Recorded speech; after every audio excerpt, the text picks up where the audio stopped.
welcome to the remix of Mashup and Understanding Creative Commons.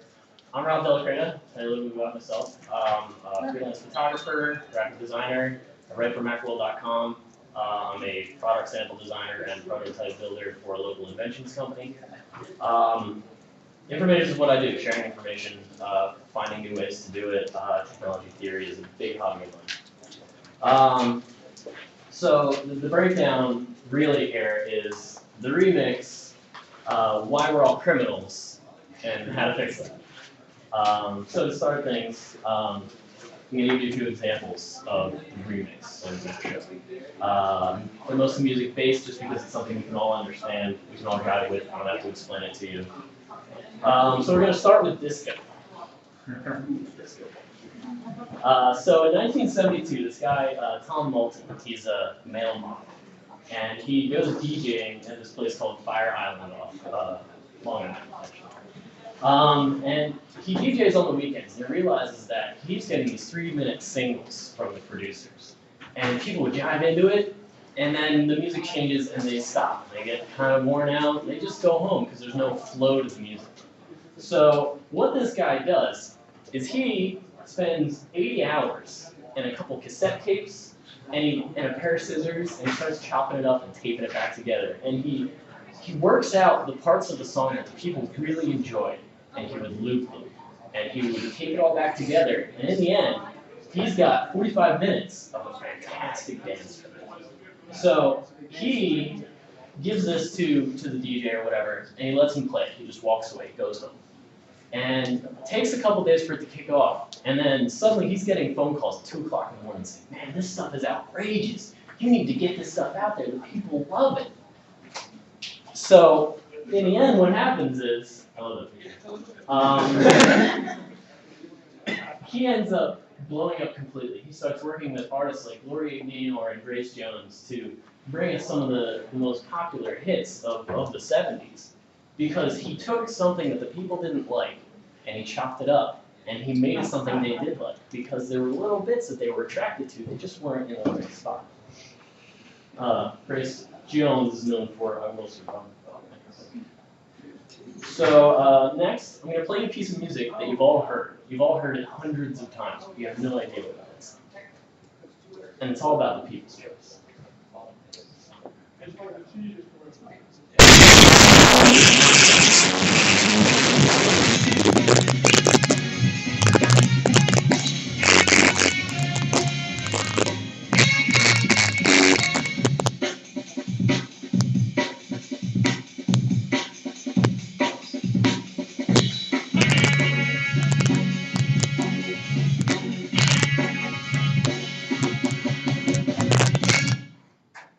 So that song is Amen Brother by the Winstons. This was the B-side of a track released in 1969.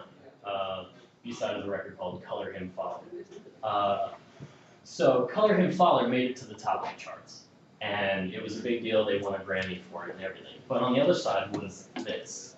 And it wasn't anything special. Or at least that's what nobody thought. And then sometime in the 80s, we figured out how to make a sampler, which is an electronic device that lets you record something and play it back. And there's a 6-minute drum break in this that attracted the attention of a lot of people.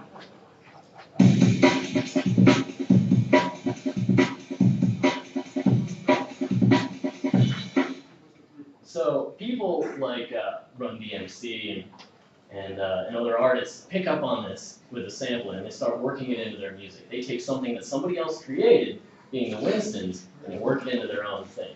So here's a sample called Words of Wisdom by Third Base. And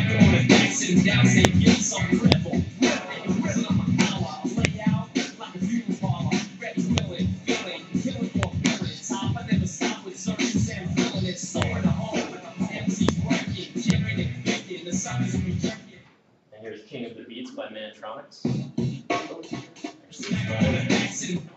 Anyway, pretty much the same thing. So these are it's a pretty straightforward use of it. They recorded it, they laid it underneath everything they were doing, and they just rapped on top of it. So then as time progresses, we figure out that we can make these samplers much more advanced, and we can fine-tune these samples into things that can be put together not as a whole, but as tiny little bits of it. So we've taken an entire song, taken it down into a 6-second track, and now we're going to take it into milliseconds.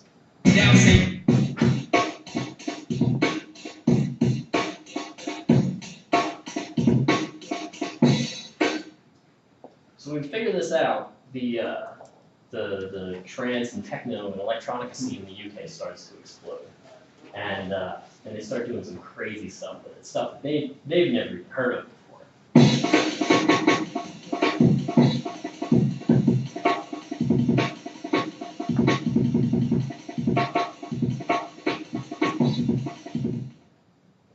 So here's a sample from L. Doubling Younghead called New Style.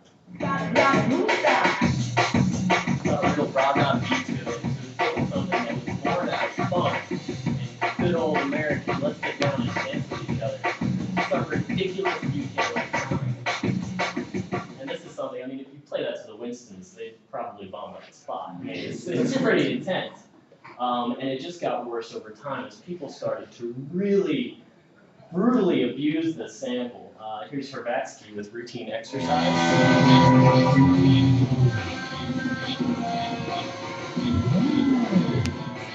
Kind of absurd.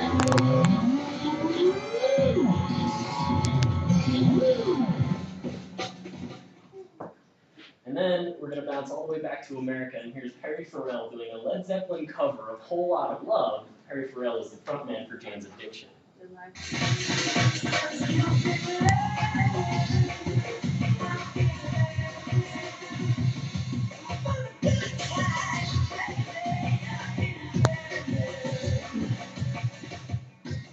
So this is an example how a single piece of information has transcended several generations, and it's crossed through thousands of different hands, minds, and ears, and people of all different walks of life are enjoying one thing just because of a 6-second loop that was on the back of a record that nobody really cared about.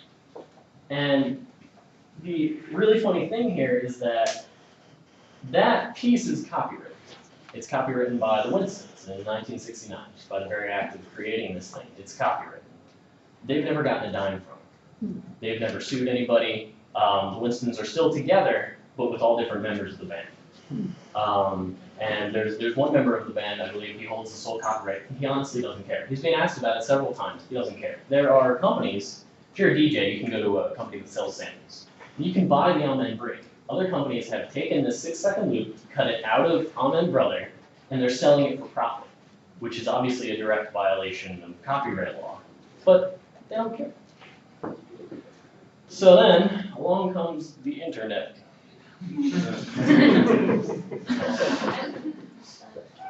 So my earlier examples are pretty physical up until the real hardcore electronica and the modern samples of today. But because of the internet, suddenly we're sharing things with everybody. Everything you do once you interact with the internet is a process of sharing information. And it's a level of communication that humanity had never known before. And you can take a look at how much innovation has occurred since the birth of the internet. And it's exponential, it's ridiculous, it's mind-blowing. So here's a pretty straightforward example of a mashup, something you would know of from a local artist called Girl Talk is a good example of a mashup. What Girl Talk does, if you're not familiar, he takes straightforward clips out of hip-hop artist songs, and he mixes them all together in a straight loop. By the way, he doesn't get any permission for that. He sells his records, and he doesn't get any permission. Some of the artists are starting to realize that what he's doing is promoting their work by selling it separately. And there's a case in fair use in that nobody's going to, nobody's going to not buy a Notorious B.I.G. album. They're going to buy Girl Talk's album and be just as happy. There's a difference there. But what I'm going to show you is an extreme example of a mashup, something that really blew me away. It's by a guy called Cootie Man on YouTube. It's called Through You. And what he's taken is hundreds of video samples on YouTube.com. He's reworked the audio and the video to create one synchronous music piece out of people who never had these intentions. Well, what can I do? You can play that 16th note groove just straight. Go on, you'll be amazing. Okay.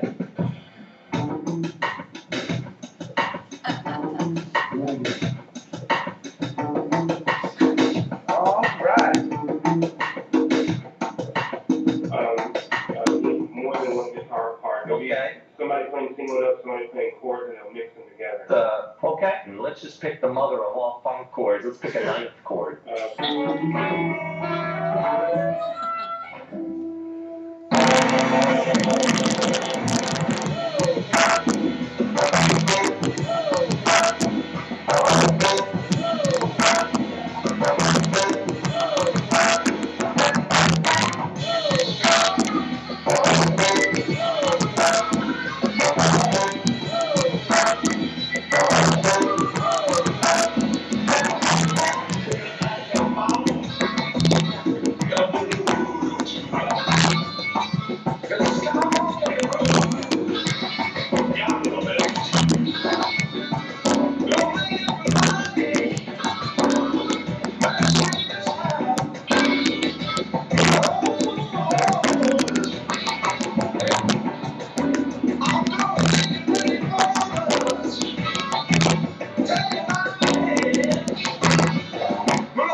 So yeah, it's pretty incredible, right? He took samples, not just from today. There's old recordings on there. There's that black guy, I forget what his name is, but he's a drum. He has like several drum lessons online, and they're ripped off his VHS. Somebody just stuck them up on YouTube, and he's a really funny guy. But so taking hundreds of samples spanning decades, and put them all together to create this ridiculous jam session. Something that was completely impossible for the internet. Not a chance. You could even, I mean, you could mail everything to each other. Something like that could possibly take 20 years to create. And this was done by a dude with a handful of software, access to the internet, and maybe a lot of time. Yeah, a lot of free time. So the remix is like it's everything around you. A quote here from the Old Testament. The thing that hath been, it is that which shall be, and that which is done is that which shall be done, and there is no new thing under the sun. That is to say that everything you're doing, somebody before you has done a part of it. It's how we evolve, it's how we create new things. From things you experience on a daily basis, like say a laptop, where somebody, I mean, Apple didn't invent the laptop, we understand that. But what they did was they said, somebody's not doing something right, and there's a market for us in doing it right. So they took cheap plastic casing and they made it brushed aluminum to make it more durable. They started putting all the same hardware matched with all the same software in the machines to create a level of stability that was never seen before. And as you have seen on TV and commercials and everything, Apple is taking an incredible market share because people are starting to realize that you get what you pay for, and there's a good value in this product, which is a remix of something that somebody else already thought of. They can't claim the idea of the remix. Just as much as I can't claim the idea of this session. Because this session is obviously a remix of hundreds of other ideas. It's a remix of my experiences with documentaries, books, videos, conversations with individuals, PodCamp last year, and it's all put together so I can remix it and give it to you in something that I hope will get somewhere into your head so you can have a conversation with somebody else, so you can spread that remix and keep the situation going. So the funny thing about the remix is that while everything is built on somebody else's ideas, the law really fights that. Because of that, we're all criminals. Every single one of us in here is criminals. Because about the time that that was written, copyright worked. Because the internet didn't exist. Because this mass sharing platform hadn't even been thought of. It was a dream. It wasn't even that. They didn't even think we were going to have flying cars. Still won't have flying cars, but for all we know, it can happen. So,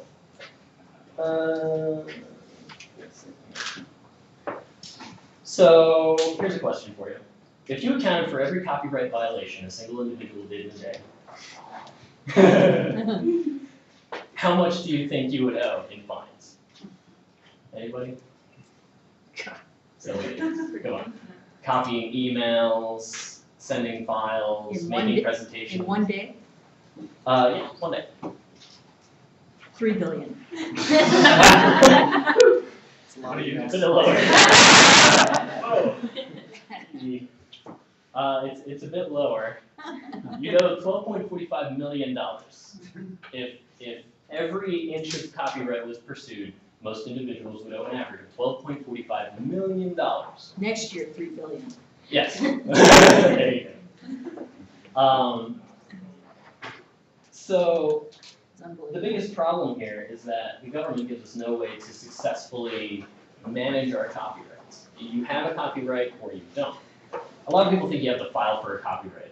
It's good to do it, but it's not necessary. The moment you create content that is your own, there's a copyright on it.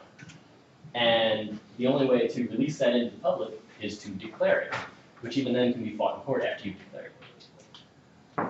So, in addition to that, some might argue that fair use is something that helps us out. Unfortunately, thanks to the Digital Millennium Copyright Act, that's pretty much null and void. Any copying you do online can be pursued in copyright, ignoring fair use. A lot of the suits from the RIA are straight out of ignoring fair use. And they've acknowledged this. The RIA has said in court, yeah, we know you're all criminals, but we want you to trust us to prosecute the right people. I don't know how you feel about that. I'm not doing that. So there's a fix for this. Well, somewhat of a fix for this. It's a start. It's a very soft start to change it, to give you control over your copyright, to make it so maybe when you create content, you want to support innovation. You want somebody else to be able to take what you made and turn it into something else. But you want complete control over exactly what they're doing and how they're doing it. And that's where Creative Commons comes in. Creative Commons was founded by Stanford professor Lawrence Lessig. Recommend picking up some of his books. He's a really cool guy. And his real message is just sharing information, just like what Justin and Bill Caputo were talking about this morning. Sharing information is crucial to our society at this point. We are in an information economy. The way we work, everything that's happening today, if you consider all the information that's being passed around today, it's all incredible. And it's something that we couldn't have done before. So Creative Commons breaks down into 4 different parts.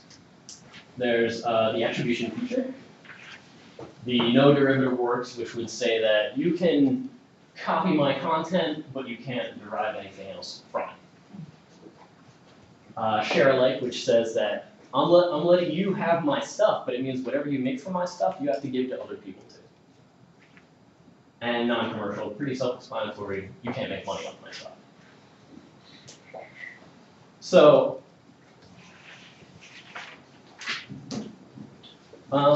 to quote U.S. Ninth Court of Appeals Judge Alex Kaczynski in Vanna White versus Samsung, I think it was, overprotecting intellectual property is as harmful as underprotecting it. Creativity is impossible without a rich public domain.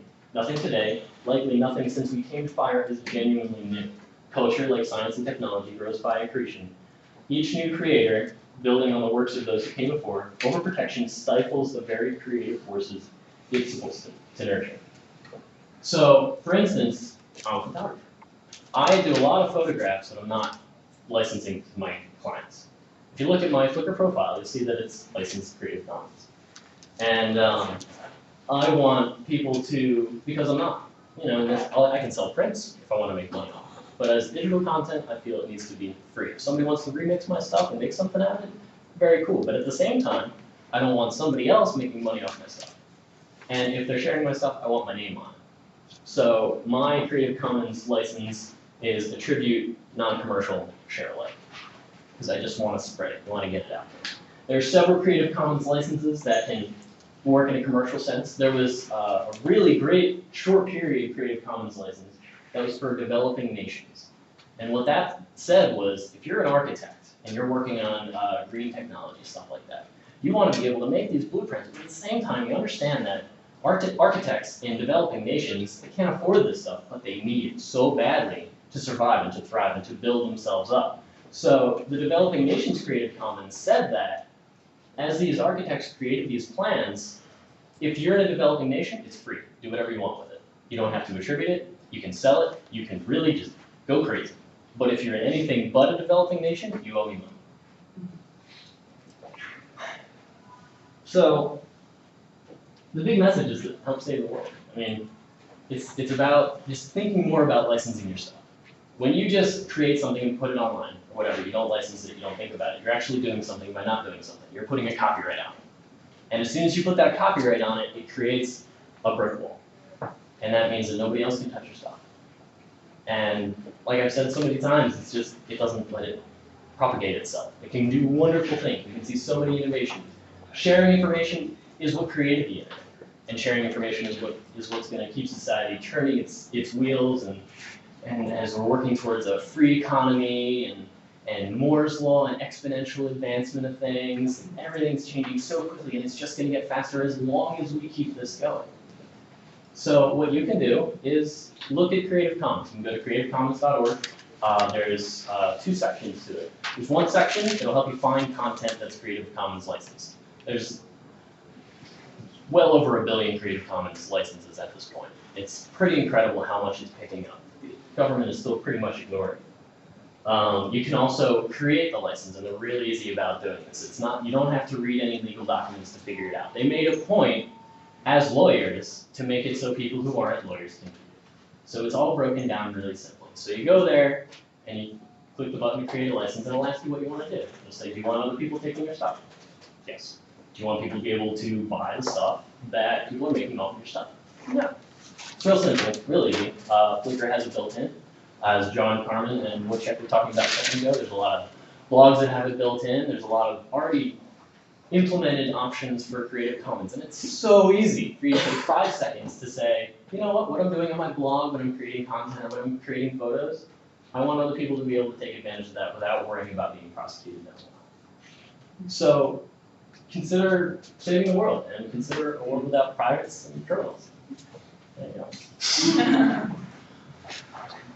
Questions?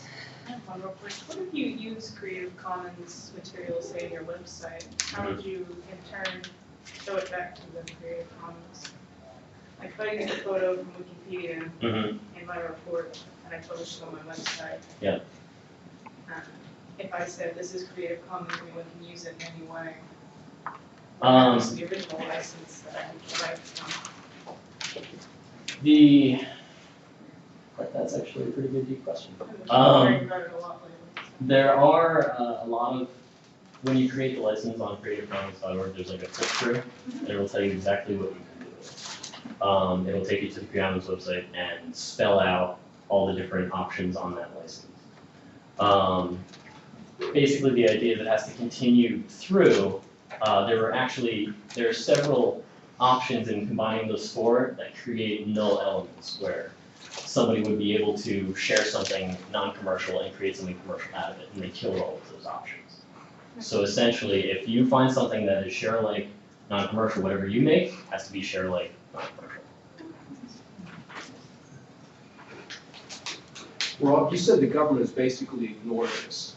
Creative Commons, yeah. Can you see an instance where, for instance, someone creates content with a share license, someone else uses it and makes money, and then we end up with a court case to set precedent? There have been precedents set.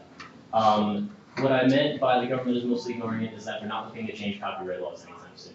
But at the same time, they do understand that once you subscribe to Creative Commons, you're putting a list of attributions to your content, and if those attributions are not followed, it's a copyright violation. So, yeah, that's pretty much it. But yeah, there's definitely several court cases where the judges looked at it and said, that's a Creative Commons license, and it says share alike, not commercial, and you are sharing it and selling it, and they can get sued for whatever. Okay, so something I do fairly often when I want to post pictures on my blog is I'll go to flickr.com and I'll search some subject and search for Creative Commons pictures so that I feel like they're legal. Right. Are there any extra guidelines besides just searching, I guess? Usually, I usually check find content that's just Creative Commons and that you can modify, just because I feel like if I'm putting it in my context, I'm kind of modifying maybe the intent of the picture. I guess one, are there any other guidelines I should use when I'm searching for a photo? And two, are there any, I guess, kind of ethical lines? Because I usually try to comment and say I used your picture in my blog post. Obviously, if they, no one's ever said, oh my God, take it down. Right. But is there anything else I should be aware of? The bare bones of it is that being polite is awesome, but not required. You do whatever the license says, and that's it. As far as finding content, a lot of search engines are starting to include Creative Commons in their search field. For instance, if you do advanced search on Google, you can search for content that is licensed, content that is unlicensed, so you can, whenever you're using Google image search to do whatever, you don't have to worry that you're stealing somebody else's content. And then I guess also kind of a follow on to that, for instance, whenever I upload pictures to Flickr, I have it set to put under the Creative Commons license as default. And if people do that, how do I know, or is there any responsibility that I have in ensuring that they have the right to do that? That they're not, say, uploading a professional photograph that they don't have the rights to, and then what if I take it and, I'm under the impression that it's Creative Commons? Should I be following through on that in some way? There isn't a whole lot you can do for that right now. There's a couple websites that are working to figure out a way to look at images, figure out the bits in them that match up only for that image, and to be able to scan the whole internet for them. I can't remember the name of it right now. There's a project that's doing it pretty well, and a lot of people have. It's kind of surprising. There's been a lot of professional photographers who have gone to this thing and they're like, I just found out that 50 people are violating my copyright in it right now, blatantly, and selling it with prints and everything. Yeah. But until that technology really kicks off, there isn't a whole lot you can do, and there isn't much you're responsible for. If, for instance, if somebody tried to take you to court, you'd be like, well, it said it was this license. It's their fault, not mine. I think that's Tiny Eye that does the Tiny Eye? action by bits. What's it called? Tiny Eye. Yeah. It's not the .com, but if you Yeah. Google for it, you'll get it. Yeah, if you Google everything I just said, I'm sure you'll find it. It works really well, but it's getting. Yeah, it's getting there. It's pretty impressive stuff considering all the work that has to be done for it. Two questions, I think. First, if someone says on, say, Flickr, because you have settings on Flickr, and you say, okay, this is my picture, and it's Creative Commons, and you can sell it. You can use it, and you can sell it, and say I did that, not that I do that sort of thing, but say I did that, and then they change the license. What would the ramifications be if they're? Because they could change the license, right? Yeah, they could feasibly But then, change the say license. I posted on blog, and then they change the license. I'm not going to go and check it a month later and see if they change the license. Right, you're responsible for the license as it is when you encounter it. Yeah. So, but is there any sort of, who's tracking? Like a record? No. Yeah. So, it's. If you're really worried about it, take a screenshot when you see something. And the other question I have is, you said that Google is trying to make it such that you can search that. So if you're not on something like, say, Flickr, if you're just writing on your blog, and say you upload a picture to your blog, is there a way that you can embed the idea that this picture is Creative Commons within Google Blog. There are, Whatever. there's ID tags in the HTML that can be implemented to basically tell any search engines that this is this license. Okay, cool. Is there a WordPress plugin for that? I'm sure there is. Is there a way for a person to be notified if they're using your content? I mean, you set that up or? Not really. The internet is too vast for that to really work out. I wish it worked out. If that worked out, then copyright infringement wouldn't be so much of a pain for people like me. Right, and that's my Yeah. question. So Yeah, when you there's- put original content up there, there's no way for you to know when people are using it. Right. The closest thing we have is what we were talking about with the tiny eye or whatever it actually is. As far as every once in a while, just looking out to see what's out there and see who's picking up your content. Like for instance, when I started writing for Macworld, I didn't realize how much the syndication was until I typed in the name of an article and I saw like 50 different websites who were copying my article and putting it on their website. Wow. And like half of them are owned by the conglomerate that owns Macworld, and half of them are just guys trying to get traffic on their blogs. Wow. And the only way to track that is to search it. You can't, like, I wish there was a little red light on my desktop that would turn green when somebody, Well, develop that little plugin and Yeah. probably make it win. yeah.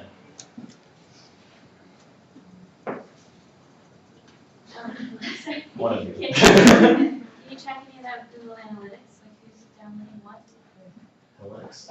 Yeah, I mean, it'll show, well, relatively, it'll give IP address and general geographic locations of who's taking what and references as far as like how they got there and what exactly they're looking at. But you can't really say whether or not they're taking it because viewing it is the same thing as copying it. That's one of the reasons we're all pirates is because the internet to exist has to create copies. Like when you launch your web browser and it goes to say google.com, you just downloaded the Google logo. You just violated their copyright. You just downloaded their code onto your computer. You violated their copyright. Can I expand on that real quick? With Google Analytics, I know that they try to make it so you can't tell exactly who your visitor is. Like you can't say my mom visited my website Right. on Saturday. Yeah. Do they have that information if they don't display? Could that be subpoenaed or? It's rough.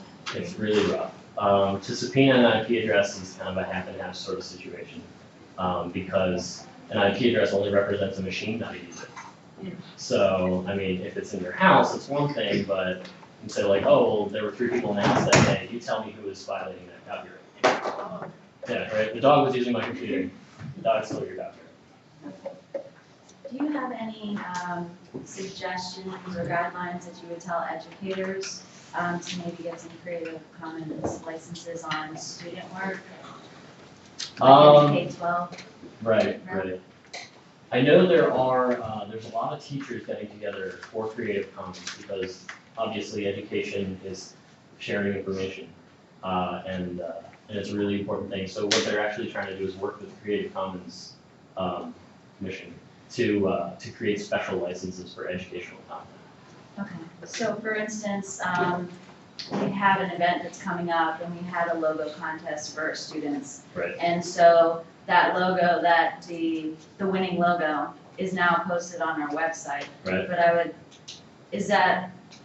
would you suggest that I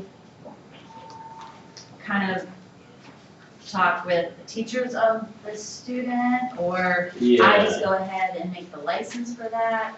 I mean, in this The best way to do it in licensing any content is to talk to the originator of that content. She's a fifth grader. Well, it's a good lesson learned. Get them started early. Very. But yeah, getting that out to teachers and explaining this sort of stuff, or getting copyright changed to something where people can share and enjoy these things is important. So I'd definitely say talk to the teacher, and maybe she can talk to the kid. This is kind of another educator question and something that I really, okay. So an image was created taking composites off, or taking images from the internet, put on, iPhoto or whatever, Right. And a collage was made. Okay. With very little manipulation. Mm-hmm. And this is not my class, so I don't really know, how the project was presented. Okay. chosen by a committee of people, Mm-hmm. and it became an image that was copied Mm-hmm. and given to all the delegates at the G20 convention. Huh. By the White House. Huh. Now I'm having a major problem with this. Yeah. And and it's like, I haven't talked to the student, I haven't talked to the teacher, I'm just a teacher in that department. Right. But we're all going, and it was a 9th grade student, and all the seniors are going, wait a minute. All he did was just Right. plug in one, plug in the other. I mean, there was a minimal amount of creativity in reinterpretation, minimal. Right. I think that, I mean, It violates the copyright of everybody's Wait. picture. a lot. Yeah, a lot. Just completely rips it off, basically. But look at the level it's risen to and the approval that it's received. Yeah.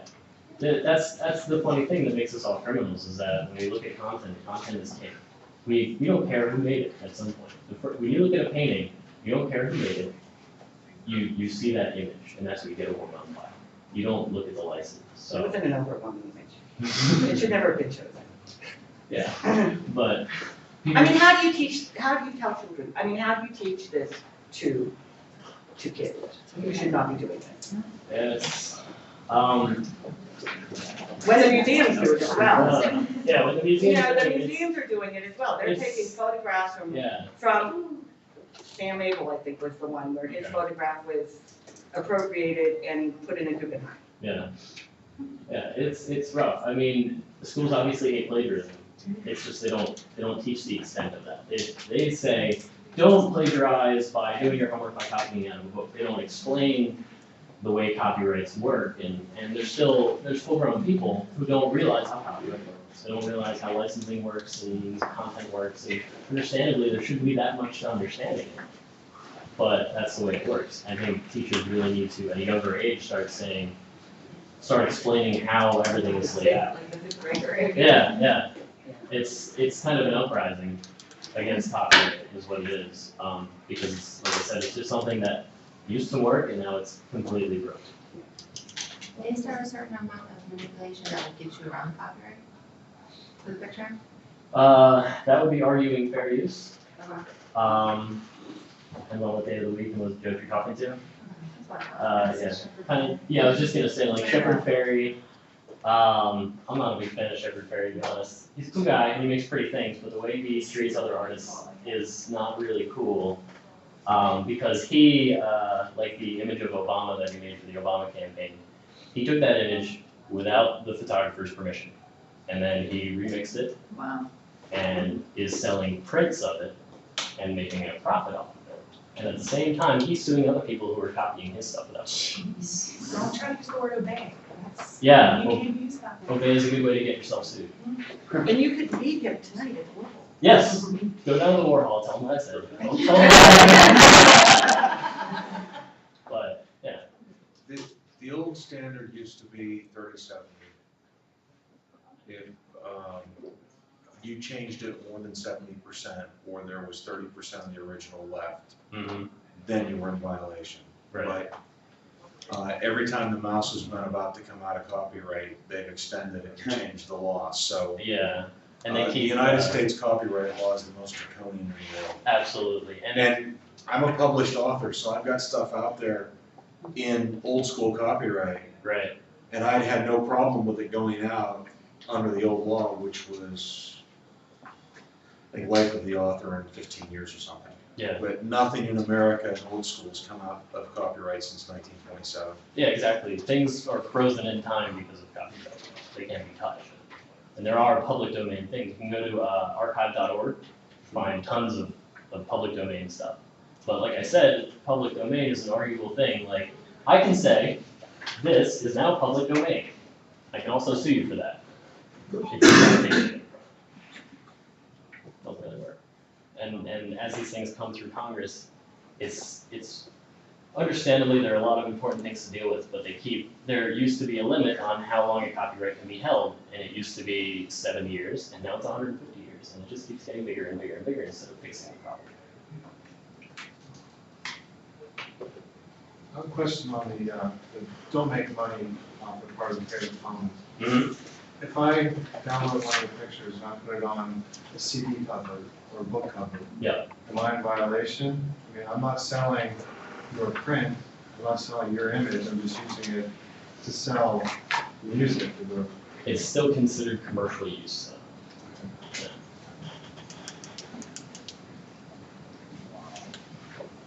Yeah. Anybody? Isn't that kind of a problem now that like freelancers, writers, photographers are just becoming content providers and they're not really gonna, I mean, how does this work for like, How you if make you're a money off of it? freelancer, your copyright is Right. what gets you paid. Right, it's what gets you paid. That's something that's definitely going to be explored in the IP debate that we're going to be having today, as far as the transition to the free economy. Free is great because it creates competition, and when everybody has free and you have a very tiny business model, you have to get more aggressive about making it better. There's a lot of answers to that problem, and they're all very cloudy. There's ad-supported solutions, just finding different ways to make money off of your content. It's a complete reworking of the system that we know today. I don't really have any straight answers on that one. But it's something that gets tossed up a lot, and it's different for every single person. Is there any other safeguards besides the creative content license that professional photographers are using, like watermarks? I don't, like for instance, I don't use watermarks on any of my images because I feel it degrades the image. When I want people to look at my images, I want them to look at my image, not a big embossed C in the middle of it. It is something you can do, but then you can also consider if somebody remixes that image, they can just crop out your watermark. They can take everything but your watermark, and they can still use it. It's impossible to protect digital content, as we found in DRM solutions that are just making people really angry. Cool. Good. Yeah. I got it. Want to